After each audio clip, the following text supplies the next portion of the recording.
yma ynghylch y defed, ni yng nghanol pencampwriaeth Gwobr Teulu Lloyd. Matthew Brown o gwmni Dymbia. Nawr mae hon yn gysylltiad mor bwysig ydw yn rhoi llwyfan i'n defed mynydd Cymreig ni. Odi. Swn nhw'n gael at y chans gyda'r bridiau mawr yma, ond mae'n competition da iawn. Ni'n gweld nawr mae Mr Price Jones o Randermwyn wedi gwneud restr fer ac wedi gadael y gweddill i fynd allan o'r cylch, sy'n benderfyniad doeth yn dweud? Odi.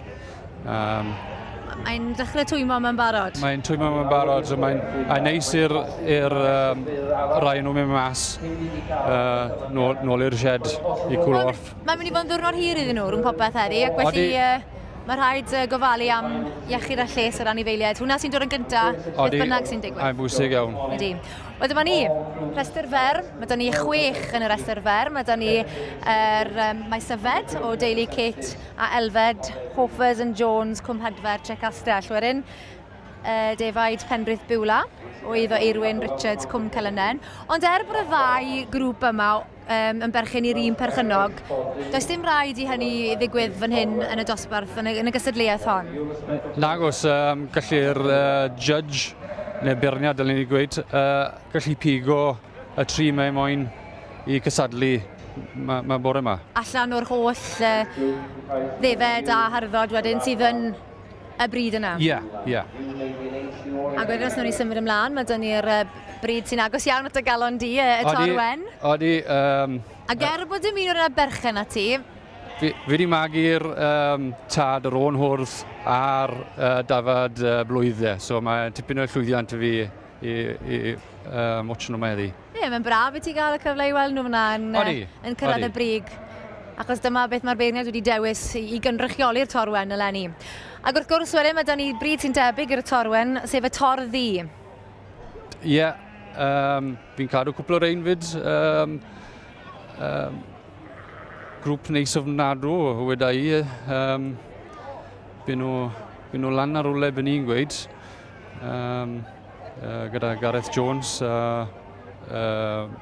teulu Joseph a Miss Wood. A wedyn y ddafad fynydd Gymreig a'r ddafad fynydd Gymreig adran Bedygri. Ond dwi'n credu bod y beirniad yn symud nitha cyflym achos mae'n tynnu restr fer arall nawr.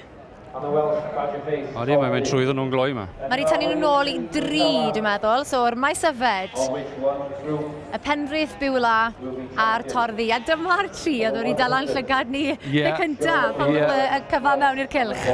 Ni'n gallu gweud yna, mae'n ddiogel ni ddweud. Fi'n bach yn bias gyda'r Tor Ddu, ond mae rai gweud mae'r Biwla yn edrych yn arbennig o dda. Wel, y ddafad mae Eirwyn yn dal yr un fwyaf o'r 3. Honna oedd pencampwraig y bryd a ddi'n sefyll yn sgwar, cos ym mhob cornel, a wedyn mae gyda'r pen siarp yma, mae yn drawiadol, a mae'r 3 o nhw yn gweddi i'w gilydd i'w dim yn un fel grŵp. Dim yn tynnu dim o Eirwyn, ond mae'r dafad yn amdangos hunan mor dda. Mae dafad siarp ofnadw. Falle bod dim eisiau Eirwyn gwneud lot erbyn heddi i'w dal hi. Mae wedi gwneud y gwaith caled yn dweud. Odi. I'w pharatoi hi. Odi. A mae fe'n feistr ar ei grefft. Odi. Mae'n edrych ar bopeth a edrych ble mae'r beirniad hi sy'n bwysig iawn bod y dafad yn sefyll yn lloni a sgwar. Wel, diolch o galon y ti, Matthew. Ond peidwch â symud cam. Ni'n mynd i gael hoi fach am ychydig, ond dewch nôl i weld a'r maes yfed, y Penrith Biwla neu'r Tor Ddu sy'n mynd i ennill Gwobr Teulu Lloyd 2019. Gwobr Teulu Lloyd yn y cylch ar hyn o bryd, a dwi'n meddwl Matthew Brown, mae'r 3 sydd yn y ras ar hyn o bryd yn rhoi peryglus tu hwnt, fi allai fynd unrhyw ffordd. Maes yfed, y Penrith Biwla a'r Tor Ddu. Odi, mae pethau'n twymo lan yma.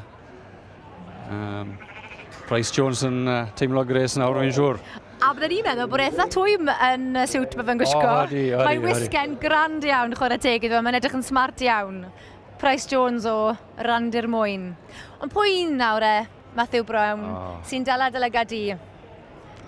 bach Paid bod hyn, achos fi'n credu be fydd y canlyniad gyda ni am hendym. Bach yn bias gyda'r badger, ond fi'n credu'r biwla sy'n mynd i mynd ag heddi. Torddi yw bryd y beirniad. Ie. A mae'r biwla yn edrych yn beryglus. Ond mae'r maes yfed yn dda hefyd, achos grŵp cheisio fan hyn, ynddo fe? Ie. Mae'n tipyn o gamp i dod mor bell a hyn. Mae'n mynd amdani. Biwla. Hefyd biwla! Sioc gwerchiadau mowr iawn i Eirwyn Richards, gwm Cylynen 500, achos fe sydd berchen ar 3 ohonyn nhw. A fel mae'n digwydd, dyma'r 5ed tro ers 2012 mae'r biwla wedi ennill y gystadleuaeth hon. Arbennig, Matthew.